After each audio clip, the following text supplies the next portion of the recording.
Hello, everyone. I'm the Vacuuminator. I'm Buster. And this week in Toku, we're going to be discussing the Revice Press Conference, some totally tubular new action figures, and the return of Kikai Sentai Zenkaiger. But before we get into Saber. before we get into any of that, Buster, how was your week? It's been a week. That's Has all it been I got. 1 week? It's been just a regular old week. Actually, no, it's kind of not been a regular old week because kind of had some in real life, not really in real life, but just more friend complications I'd rather not get into.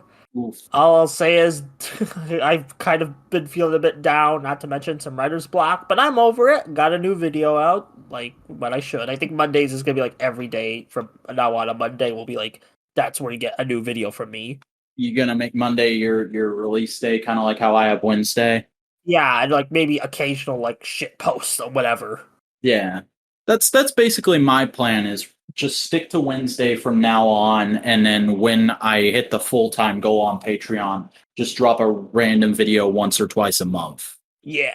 I'm glad you had a normal week, because my week went from 0 to 60 on Saturday. Now 100? Probably a fucking 100 if we're being honest, but I was trying to do the cliche. For those of you who don't watch MMWP or listen to Components, and the Components where I talk about this isn't even out yet, but my mom's on vacation this weekend. It's a vacation she's been planning for a long time. She went out of town to go see some old high school friends, and I was like, oh, good, great. I'm going to have the house all to myself. This is going to be nice. I can just focus on whatever the hell I want to get done this weekend, and it'll be great.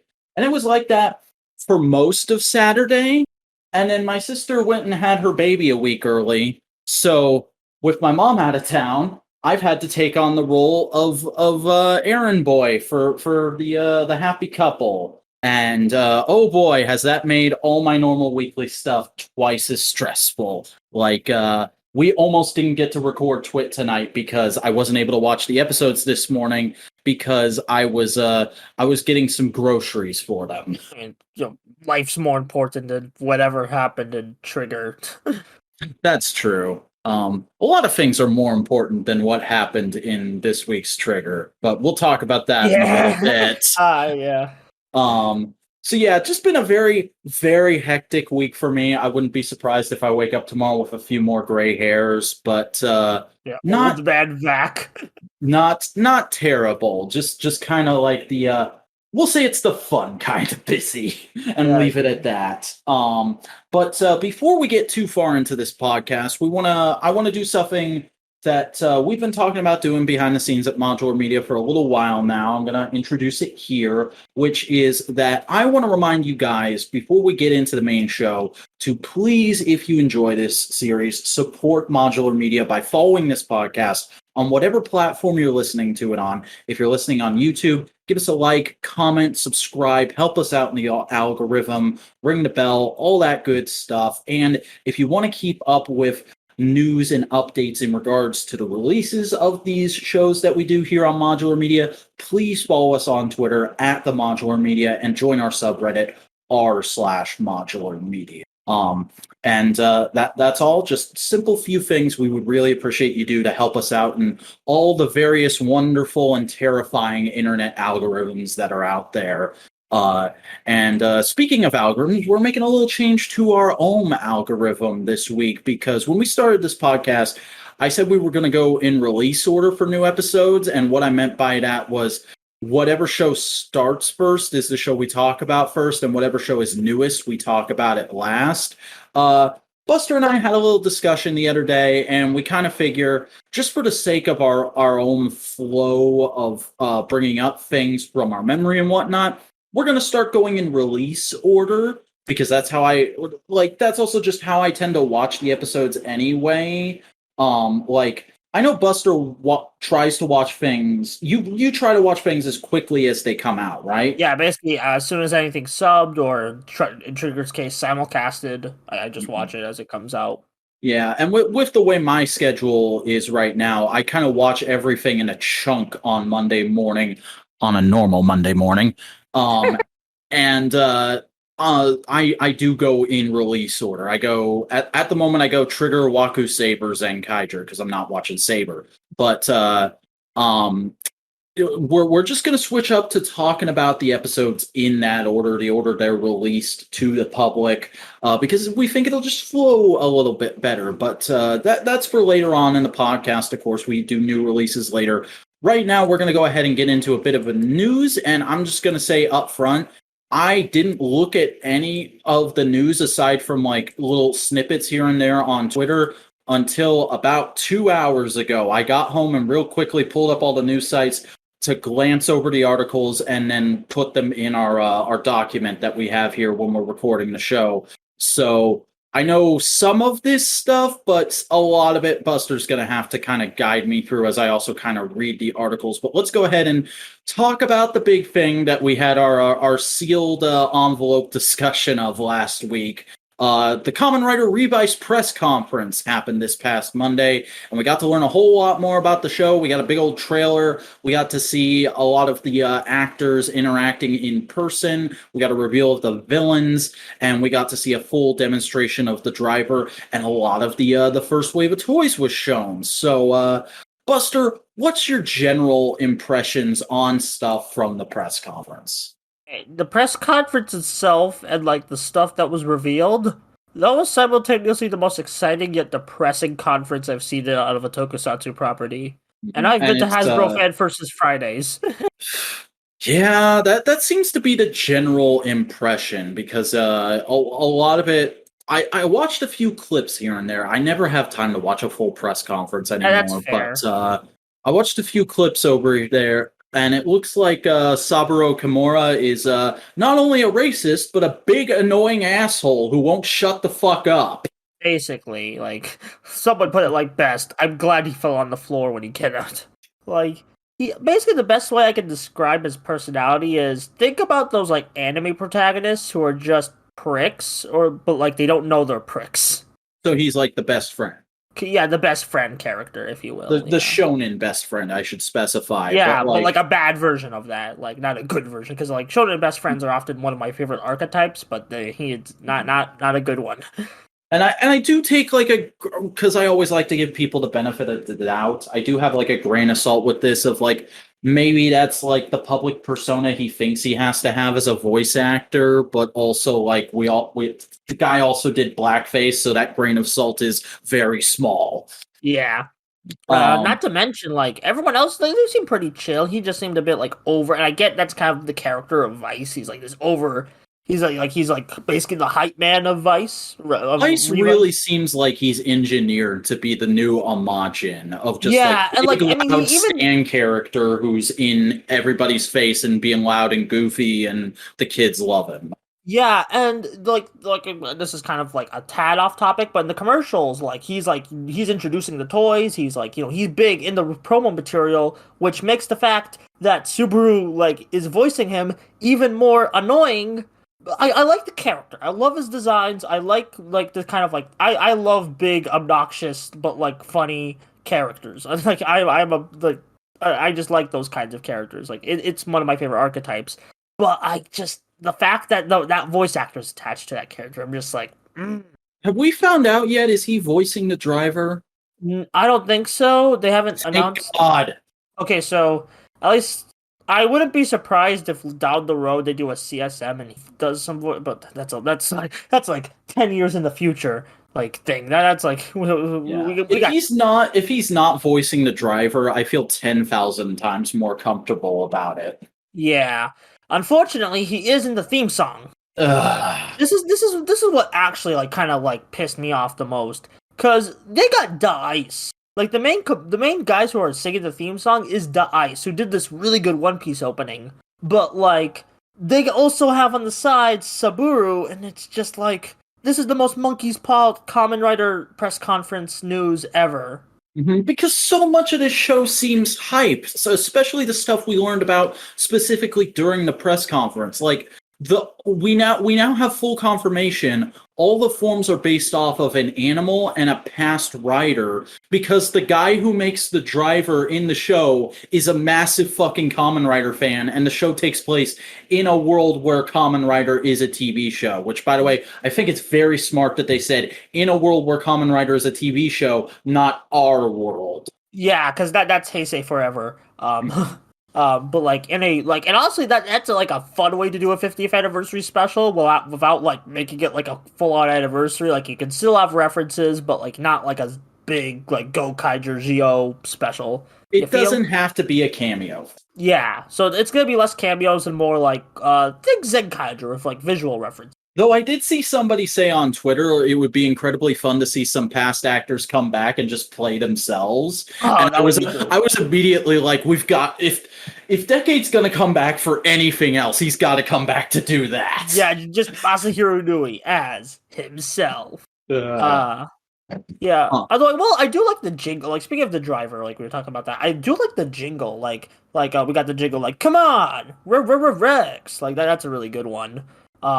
Transformation sequence, I can see that getting a bit, like, I feel like it's a tad complicated for, like, a first transformation, because that's the thing we're going to see a lot, and I feel like, if we're going to get a lot of quick transformations, man, they're going to have to shorten that. Well, also remember it's Kamen Rider, so the transformation will be super complicated for, like, 3 episodes, and then they'll start chopping bits out of it. Oh, yeah, good point. Probably because I'm still used to Saber with them, like, keeping, like, it's simple yet complex, like, for Saber. Like, I feel like Saber has a good balance, but yeah. But also, I really love that it's a family. Like, that's a concept I'm surprised we haven't really done in Kamen Rider before. We've had family-like units, but we've never had a straight-up family as the supporting cast. And apparently, like, one of the brothers just said, I'm going to be a secondary. Yeah, that's great. Yeah, I just love how he just said it, Also, the villains. The villains have kind of caused a tad controversy because they're based on like what's the word? They're based on mariachi. They're wearing mariachi outfits at least. Yeah, and one of them is half Hispanic, from what I understand, like Julio. Yeah, but also like, I don't know, if fucking Kyoryu Red can get away with doing, if the Kyoryugers can get away with doing samba all the fucking time, I feel like this is all right. Yeah, actually I've had a friend who like is half Hispanic. I'm not saying this invalidates any other critiques. This is just from what I experience. I have a friend who's like half Hispanic, like Ballin Plays. Go follow his Twitter. He has very funny takes. And he says he's okay with this because like, it's very lavishly designed. They clearly put a lot of effort into it, and he's still excited to see it. So, and then I think the only other thing I want to talk about from the trailer is just, dude's got a fucking like $50,000 hover bike. Oh yeah, the hover bike. We should talk about that because this hover bike is a real thing. It's like it's not CGI. It's a real thing, and it's like $50,000.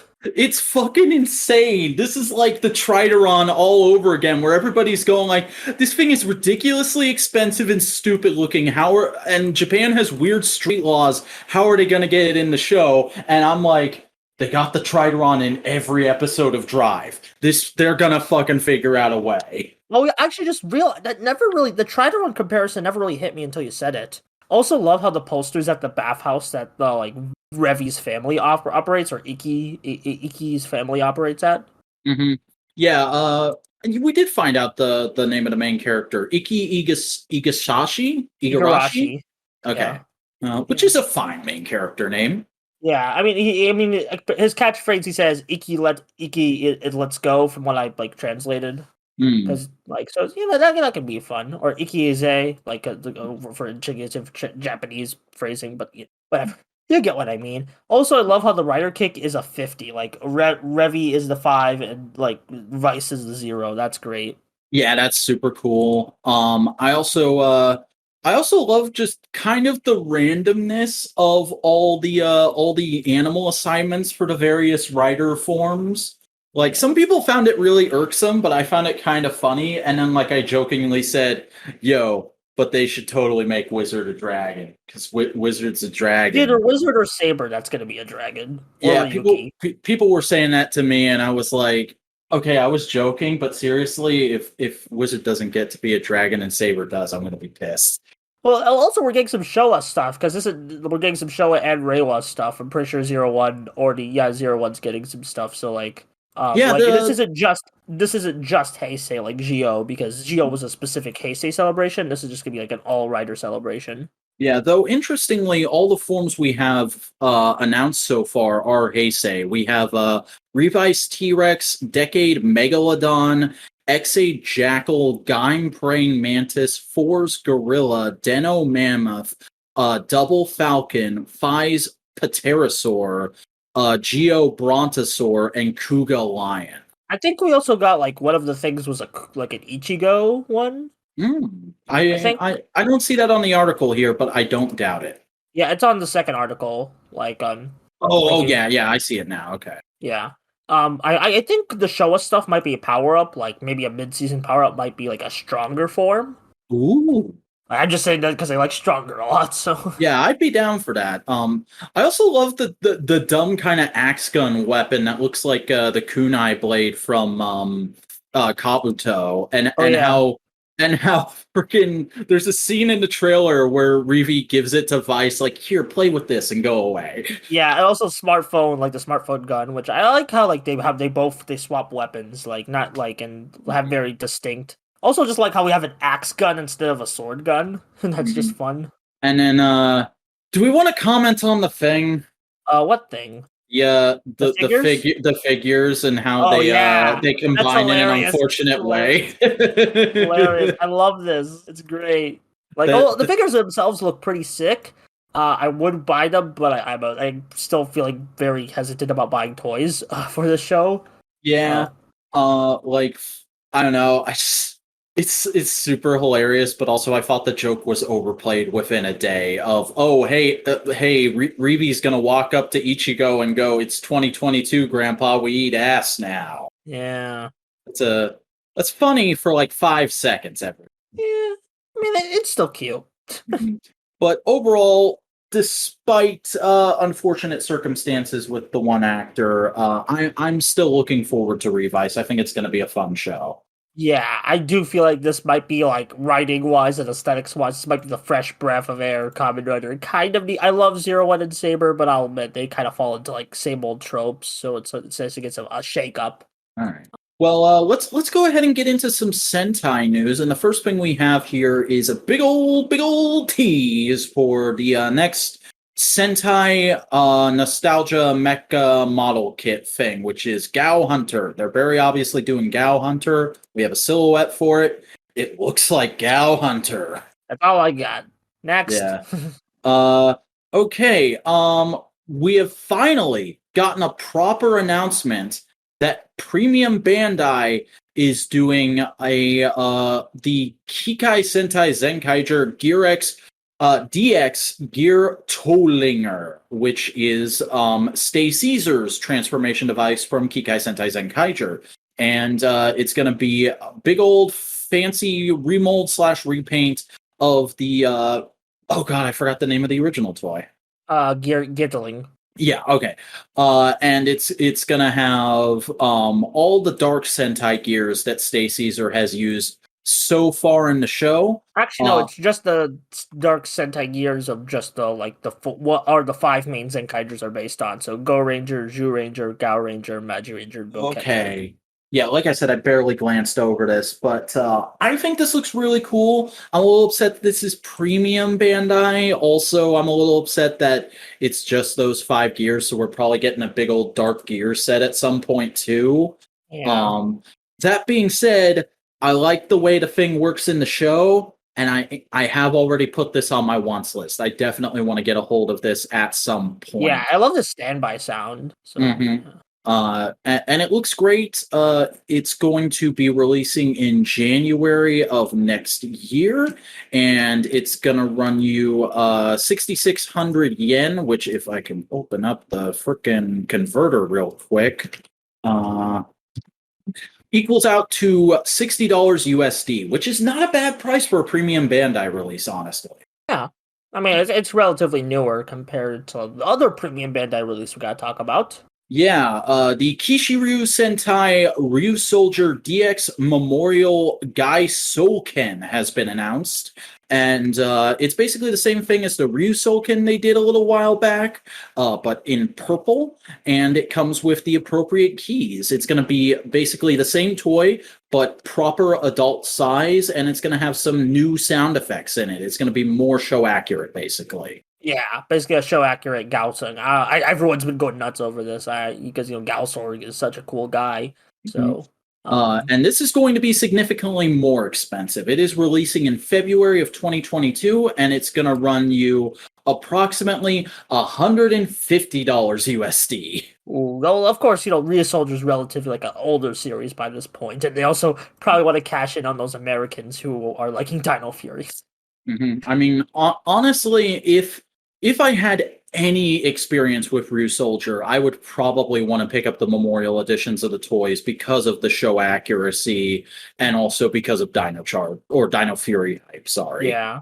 Actually, I do hope like Hasbro does like at least for like season 2 make like a Gauss like a version of Void Knight's sword, because we're already getting the Chromo Fury saber releasing this month, so I hope they do like a repaint, because repaints are nice.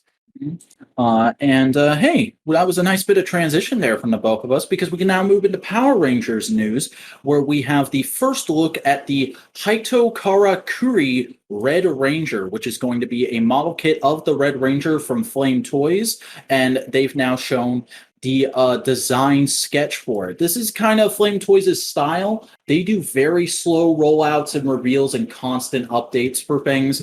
They'll show the design sketch, they'll show a gray prototype, see how people are feeling about it, and sometimes they'll even go back and redesign the toy at the sketch phase and then show another gray prototype before finally showing color images and releasing it. That's actually a pretty cool way of like marketing, like especially because they do a lot of franchise toys. So of course, getting like information from the fans, and hopefully they'll listen to this criticism. Why is his dick standing out? Yeah, that tends to be a thing with Flame Toys, where they tend to like very much make things look like Iron Man armor, but also slightly over-sexualize them. Like, there was a whole controversy last year, or maybe it was 2019, I'm not sure, with their model kit for Windblade from Transformers. Oh, I think I remember hearing. She basically looked like she was wearing a microkini, and everybody was like, yo, what the fuck? So that's where the whole like going back to the design sketch phase thing comes in. Yeah.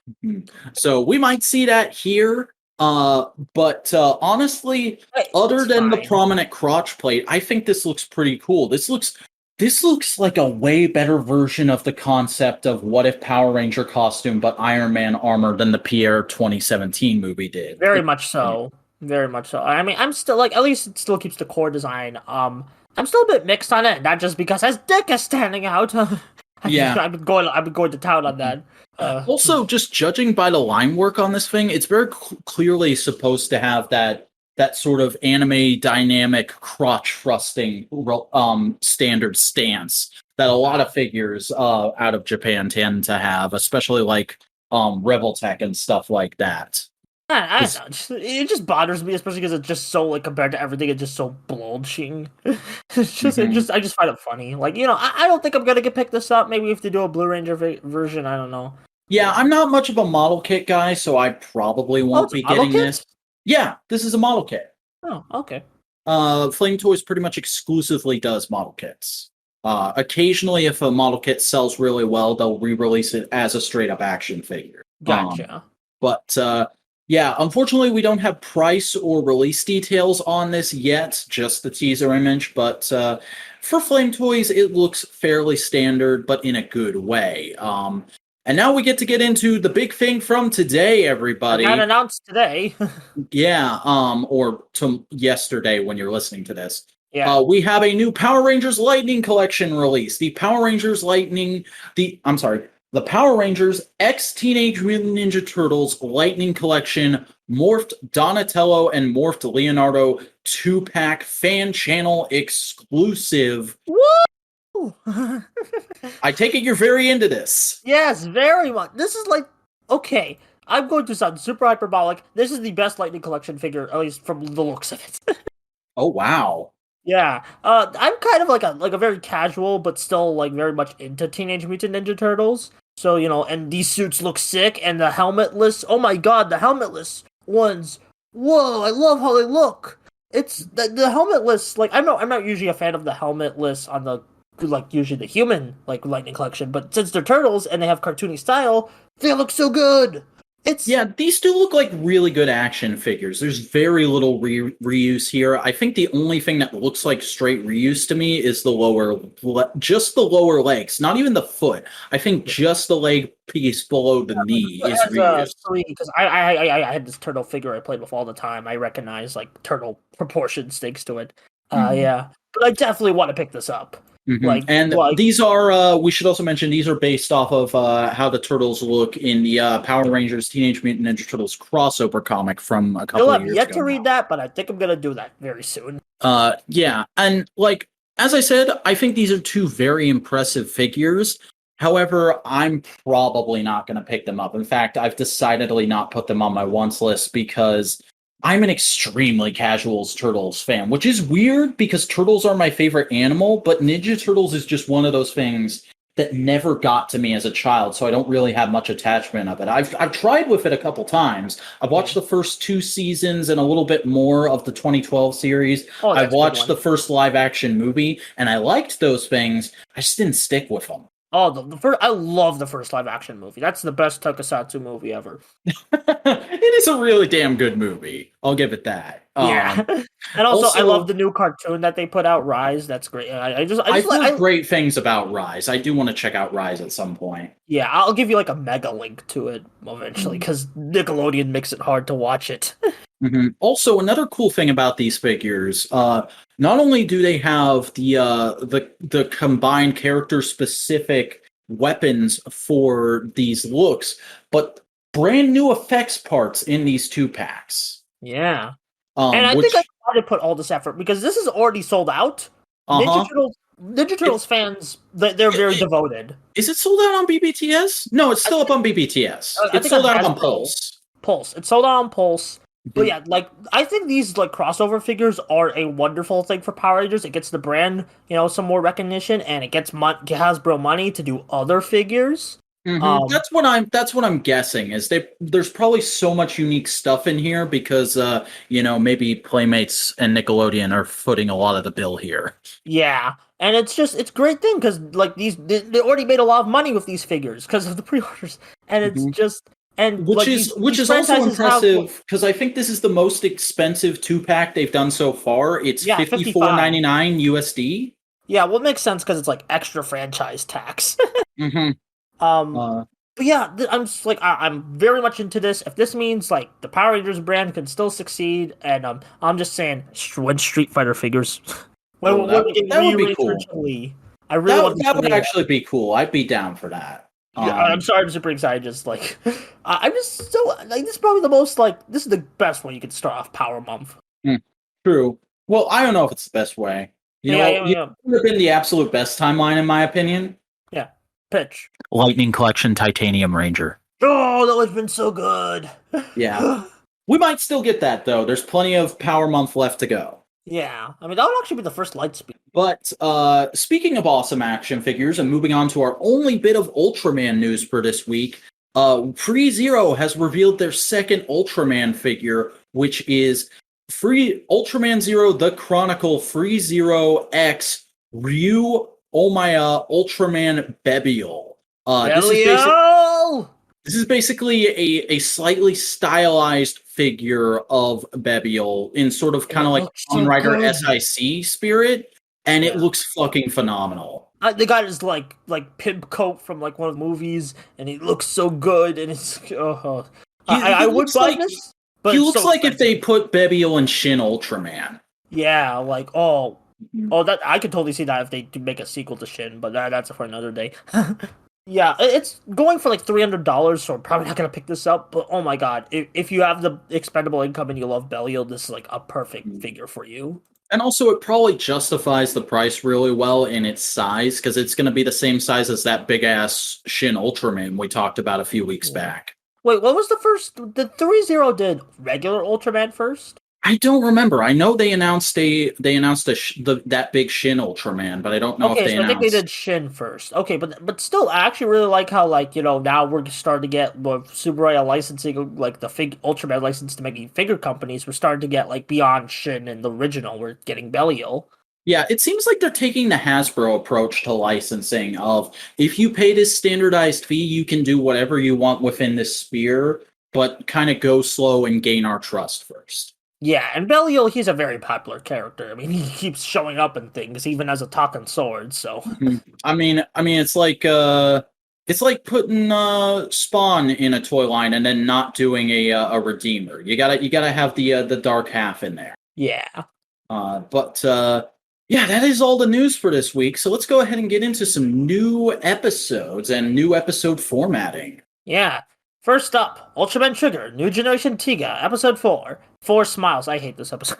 You hated it? No, I didn't hate it. I just didn't find it. It was a massive step down from the other. It was episodes. fucking boring, to be Yeah, honest, comparatively. it was the most filler. Let me just. It is really filler, but it's filler in that kind of like okay, I understand way. Like this feels like that episode that's going to be constantly playing in reruns on TV. So somebody flipping through channels will find it and go, "Whoa, what the hell is this? This is awesome. I want to watch more of this." Except I don't know if they actually have that in Japan. I don't know if that's ever been a thing in Japan.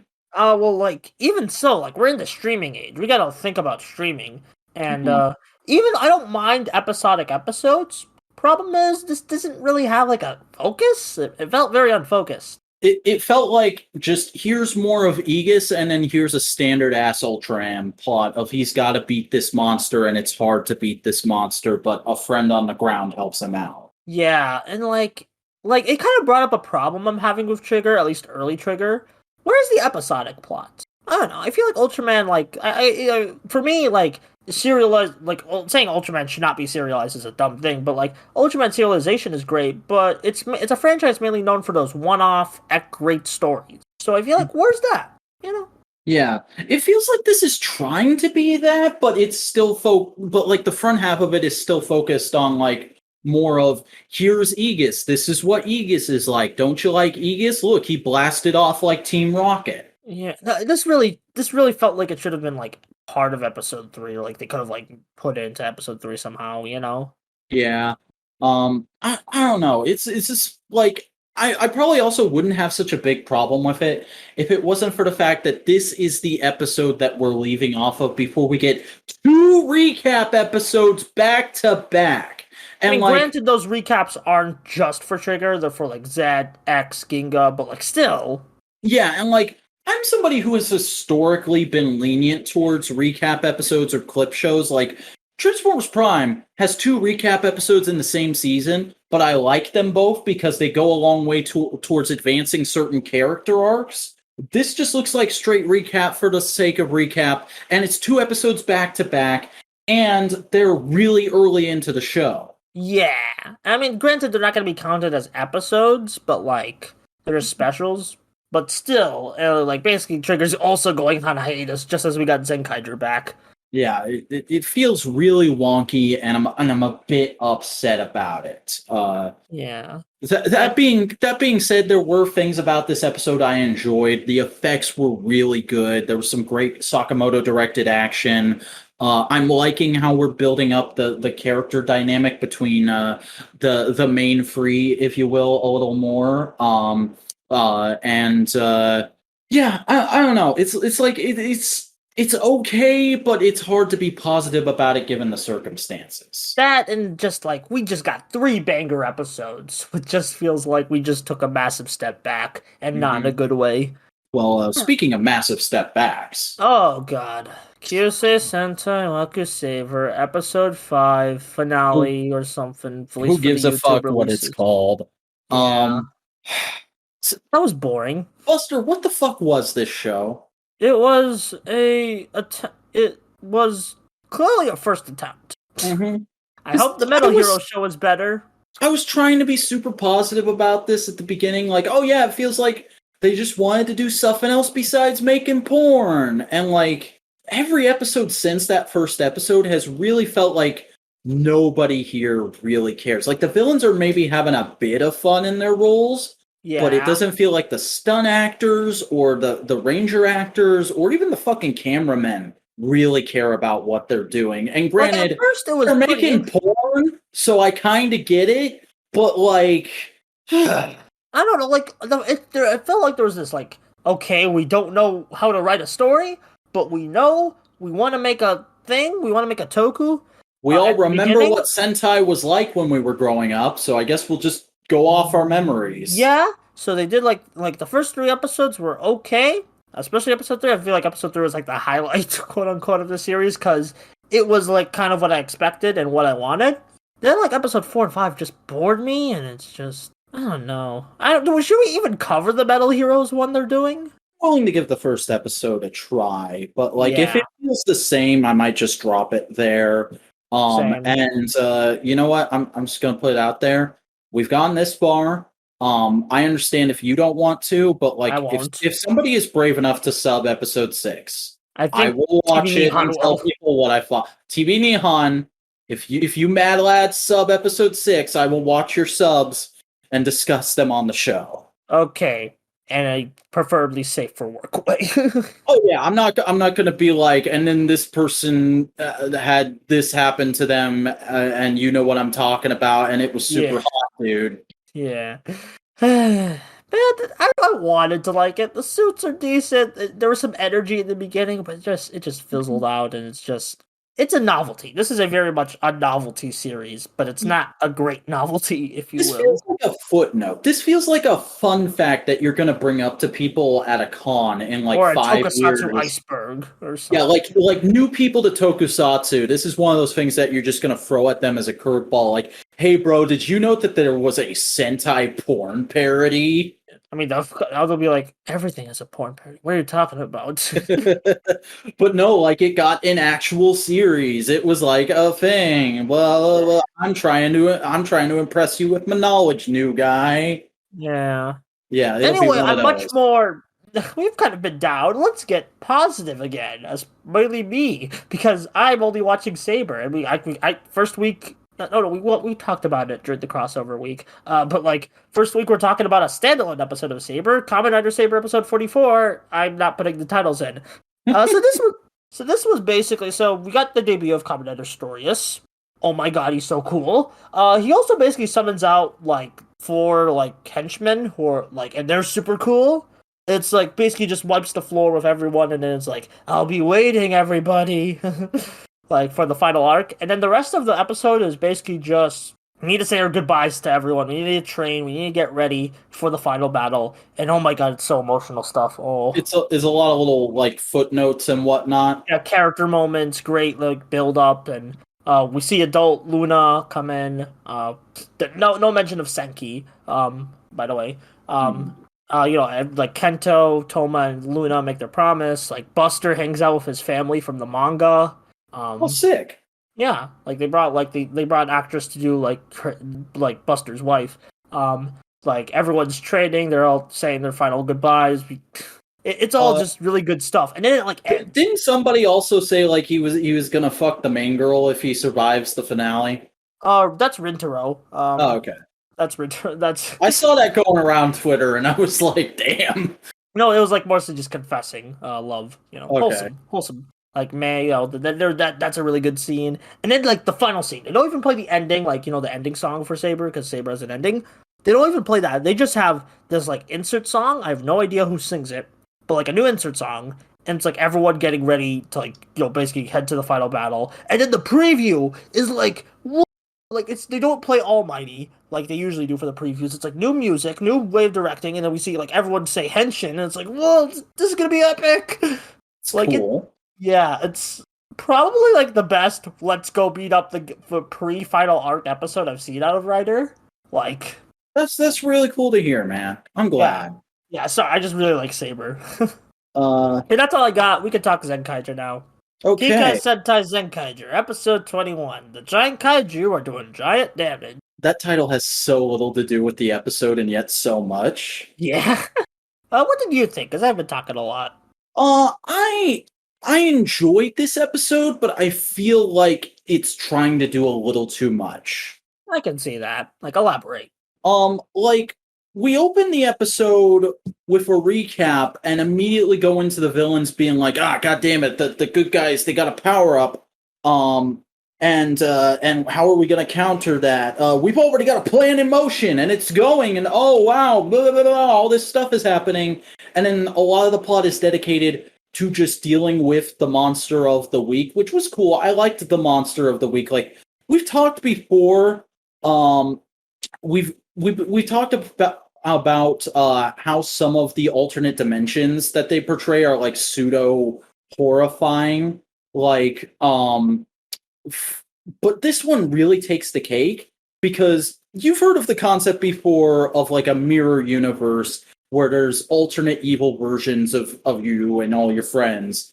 Yeah. This is a universe where you exist in the same space as your alternate evil version. Oh, that's I didn't even think about that. That's great.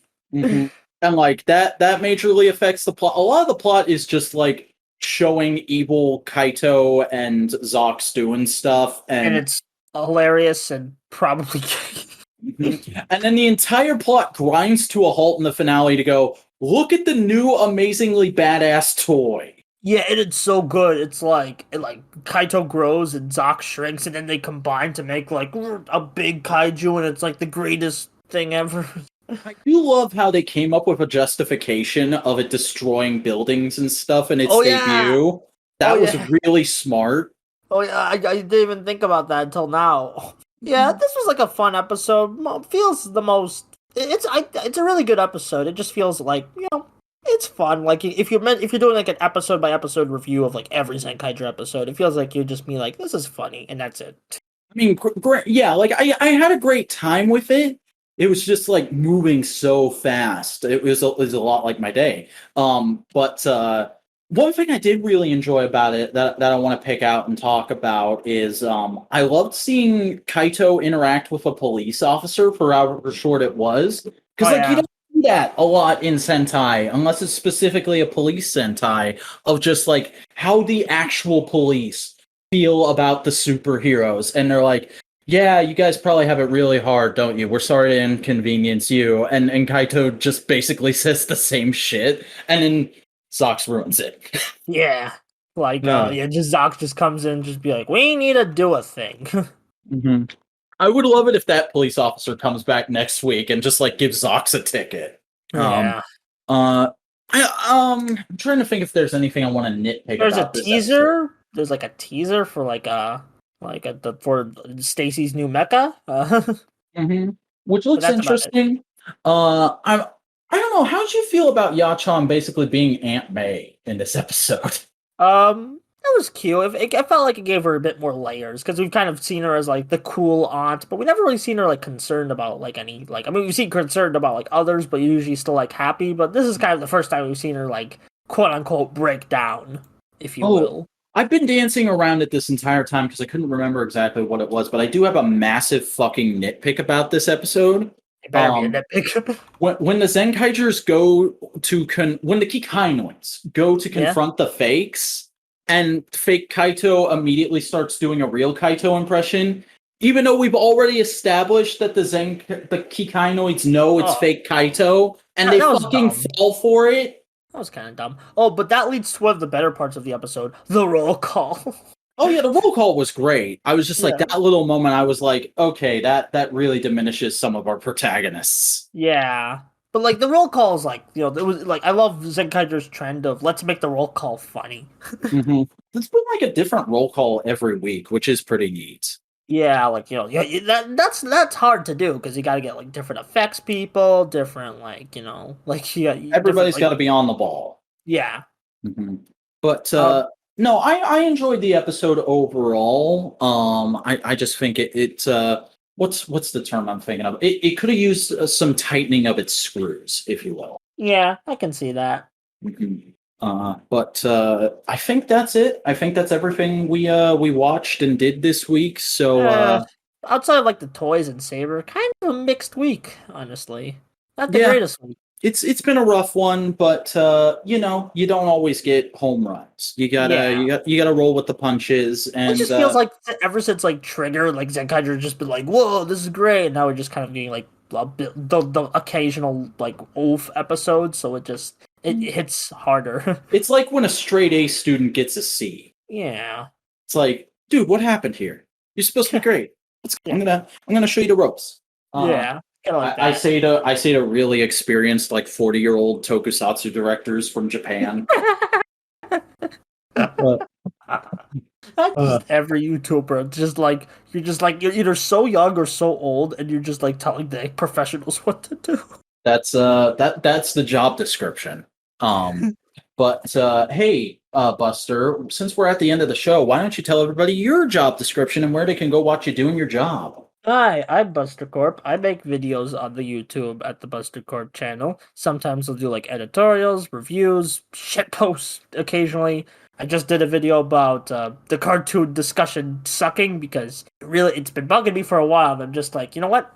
Just write about something that you're passionate about right now, and the Masters of the Universe stuff kind of sparked this. So yeah, sick. And that's over on the Buster Corp YouTube channel. And what's your Get Twitter? Me to 600 subs. What's your Twitter handle again? Buster Bluey 3. Okay, I've screwed it up on no prize and components thing because I was saying Bluey Buster free. Sorry, everybody. No, wait, did I say Bluey Buster? No, it's Buster Bluey 3 or whatever.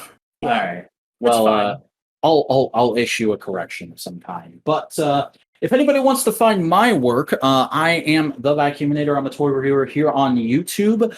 I do reviews of mainly 6-inch collector action figure type stuff, and you can find all that and more at youtube.com/the Vacuuminator. That is THEBACUUMINATOR. You can follow me on Twitter for any random thoughts I have on news and things during the week. That is at the Vacuuminator, and you can follow me on Instagram for daily action figure photography. That is at _Vacuuminator. But that's going to do it for this week's episode of TWIT. That was everything that happened this week in Tokusatsu. So we hope you will join us next week when we find out whatever happens that week in Tokusatsu. Ooh. Is this Ghost now? No.